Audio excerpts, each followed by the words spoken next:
bersyukur anugerah-Mu besar dalam hidup kami, Tuhan. Telah kulihat bukti kasih-Mu, Kau menderita gantikanku. Dengan darah-Mu Kau selamatkanku. Kini ku hidup menyenangkan-Mu.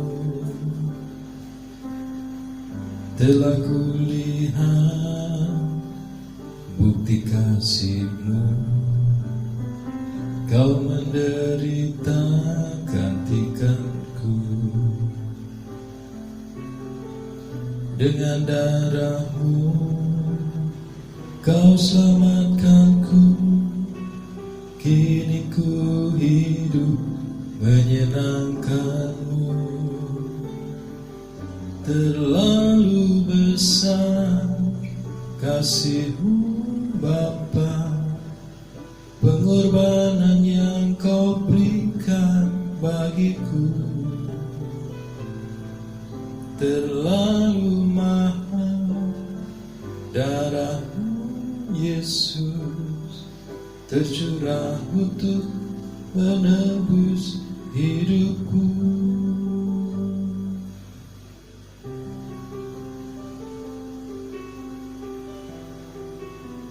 Haleluya.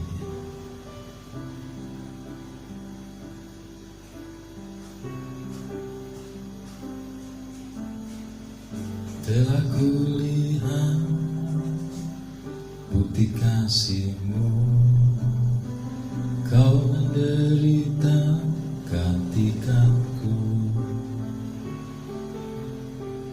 Dengan darah-Mu Kau selamatkanku. Kini ku hidup menyenangkan-Mu. Terlalu besar kasih-Mu Bapa, pengorbanan yang Kau berikan bagiku. Terlalu mahal darah-Mu Yesus, tercurah untuk menebus hidupku. Haleluya, Salam, selamat berjumpa kembali dengan saya. Kita bersyukur bahwa pengorbanan Tuhan di atas kayu salib telah memulihkan hubungan kita dengan Bapa di surga. Kita beroleh anugerah keselamatan. Pada saat ini kita akan merenungkan firman Tuhan. Saya mengambil di dalam Ibrani pasal yang ke-9 ayat yang ke-28. Demikian pula Kristus hanya satu kali saja mengorbankan dirinya untuk menanggung dosa banyak orang. Sesudah itu Ia akan menyatakan dirinya sekali lagi tanpa menanggung dosa untuk menganugerahkan keselamatan kepada mereka yang menantikan Dia. Saudaraku yang dikasihi Tuhan, di bawah perjanjian lama, orang Israel menanti dengan ketegangan munculnya kembali imam besar mereka setelah ia memasuki tempat yang maha kudus untuk mengadakan perdamaian. Demikian pula orang-orang percaya yang mengetahui bahwa imam besar mereka telah memasuki tempat yang maha kudus di surga sebagai pembela. Orang percaya menanti-nanti dengan harapan yang sungguh-sungguh akan munculnya kembali untuk menyempurnakan keselamatan yang sudah Dia kerjakan di dalam dunia ini. Mengapa korban-korban dan tata ibadah dalam perjanjian lama, meski dilakukan demikian rumit dan akurat, tidak mampu untuk menyelesaikan masalah dosa secara tuntas? Jawabannya adalah karena upacara tersebut hanya sebuah lambang dari persembahan yang terbaik. Dan lambang tersebut digenapi ketika Tuhan Yesus turun ke dalam dunia. Saudara yang dikasihi Tuhan, dosa adalah masalah yang sangat serius, sehingga hanya Allah yang dapat menyelesaikannya secara tuntas. Dalam ritual perjanjian lama, pengudusan dilakukan dengan memakai darah binatang sebagai korban yang dipercikkan pada kemah suci, perabotan, dan orang-orang di dalam kemah tersebut. Namun sesungguhnya, dosa tidak bisa diselesaikan dengan ritual dalam perjanjian lama tersebut. Dosa harus diselesaikan dengan persembahan darah korban yang lebih mulia. Dan satu-satunya darah yang mulia yang sanggup menyelesaikan setiap dosa adalah darah Kristus sendiri.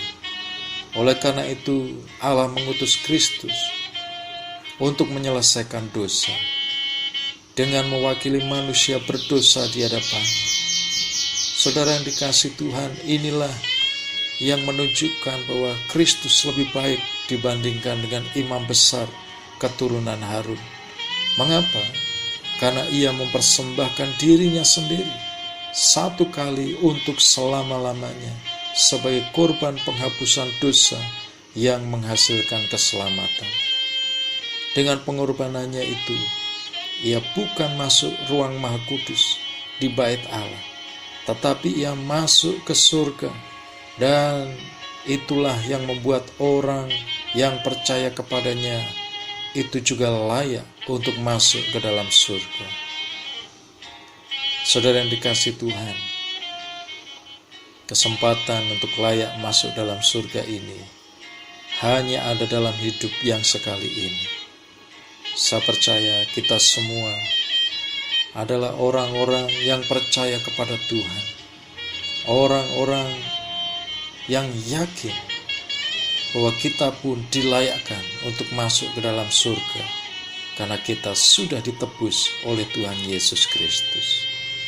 Yesus Kristus adalah satu-satunya pengantara dari suatu perjanjian baru, sebab hanya darah dan kematiannya yang telah berhasil mengerjakan apa yang tidak mampu dikerjakan oleh para imam dan korban persembahan di dalam perjanjian lama.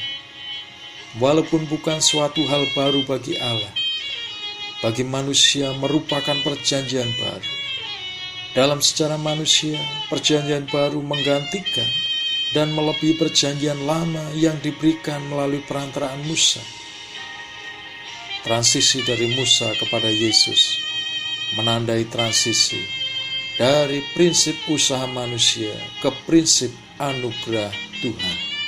Saudaraku yang dikasihi Tuhan, ada dua berkat yang diberikan oleh perjanjian baru. Yang pertama, perjanjian baru adalah sebuah perjanjian yang memberikan pengharapan kepada kita, di mana melalui pengorbanan Tuhan Yesus, Dia membebaskan manusia dari penghukuman akibat pelanggaran dari hukum Allah. Ini tidak dapat dilakukan secara sempurna oleh persembahan korban hewan. Dengan demikian, perjanjian yang baru memberikan penawar racun yang ampuh bagi dosa manusia. Berkat ini juga mengatasi dimensi waktu, sebab mereka yang hidup sebelum Yesus namun percaya kepada janji Allah, mereka juga akan menerima berkat yang sama. Hal yang kedua, perjanjian baru adalah sebuah perjanjian yang memberikan pengharapan kepada setiap orang percaya akan hidup yang kekal yang sudah dijanjikan oleh firman Tuhan, di mana orang percaya akan dibawa masuk ke tanah surgawi. Ini diperuntukkan khusus kepada orang-orang yang sudah dipanggil. Saudara yang dikasihi Tuhan, melalui perjanjian ini, tujuan ilahi atas seluruh ciptaan dibawa kepada penggenapannya secara sempurna.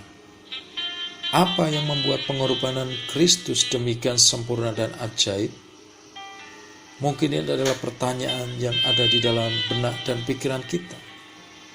Saudara yang dikasihi Tuhan, bukankah perjanjian baru juga mempersembahkan korban tebusan dan penghapusan dosa bagi banyak orang? artinya bahwa Yesus Kristus oleh kasih-Nya yang sempurna, Dia rela menggantikan posisi manusia yang berdosa ini. Dia yang tidak berdosa dijadikan berdosa supaya kita yang berdosa ini boleh diselamatkan oleh anugerah Allah. Ini adalah prinsip anugerah. Inilah keajaiban dan misteri anugerah ilahi.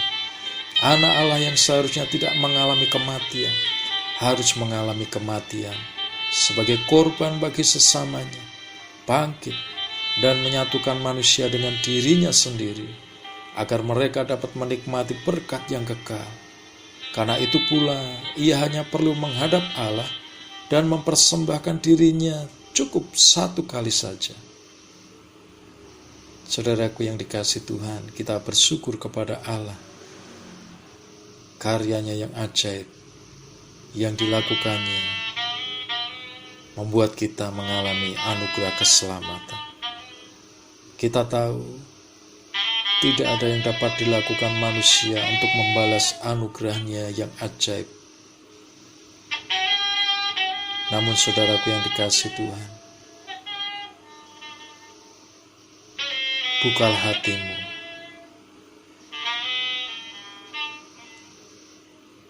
Percayalah bahwa Dia sangat mengasihi hidupmu. Mari kita berusaha semampu kita melakukan apa yang menjadi kemauan dan kerinduan Tuhan.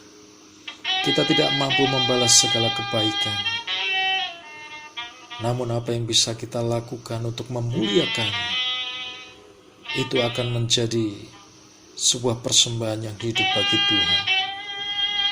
Percayalah, kesungguhan hati kita di dalam melakukan firman Tuhan, taat kepada firman Tuhan, akan sangat dihargai oleh Tuhan.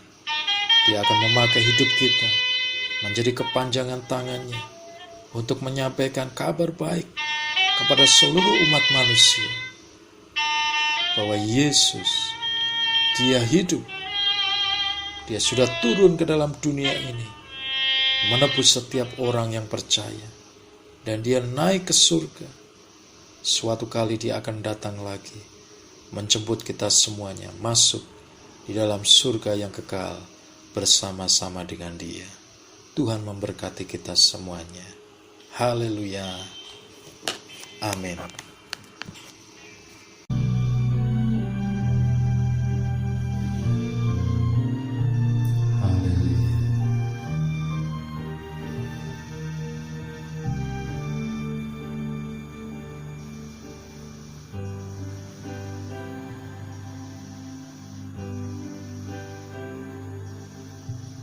Hanya Kau Tuhan di hidupku,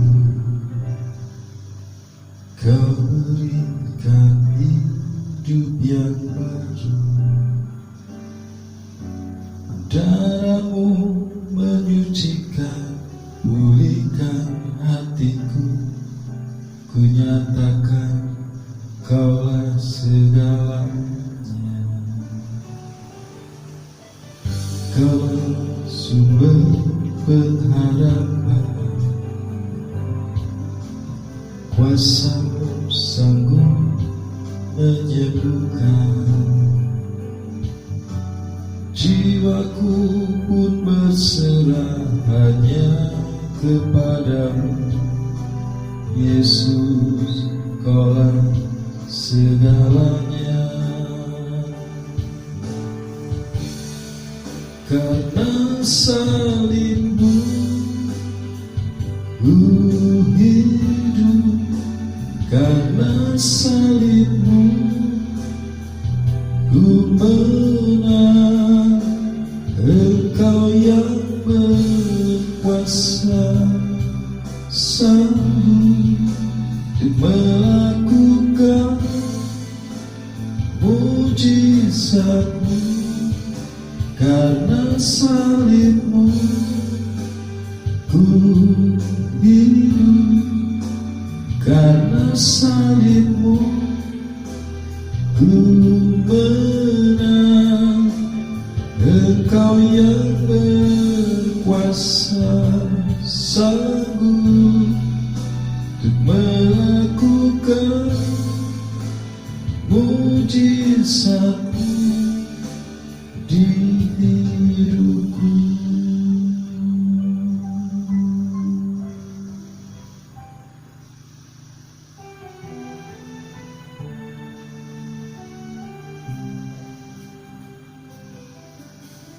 Engkaulah sumber pengharapan, kuasa-Mu sanggup menyembuhkan.